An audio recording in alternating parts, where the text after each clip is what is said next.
ব্যারাকপুর এসেছি বন্ধুরা আজকে বিকেলে ঘুরতে। তো ব্যারাকপুর আসলে এটা আমার জন্মস্থান, এখানে পড়াশোনা করেছি, এখানে বড় হয়েছি।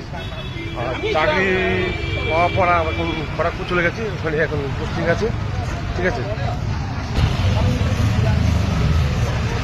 একটা কথা, ব্যারাকপুর এলে দাদা বৌদি বিরিয়ানি খাবো না এমনি হয় না। অনেক বছর পর ব্যারাকপুর এসেছি, তার জন্য আজকে বিরিয়ানি খাবো। দাদা বৌদি হয়, খেতে হবে আজকে। ये देखो समोसा, ये दादा मोदी बिरयानी ले लिया। देखो देखा कितना पैकेट है? 2 पैकेट बिरयानी दादा मोदी। दादा मोदी ठीक है, सब देखो ले लिया पैकेट करके पैकिंग। दादा मोदी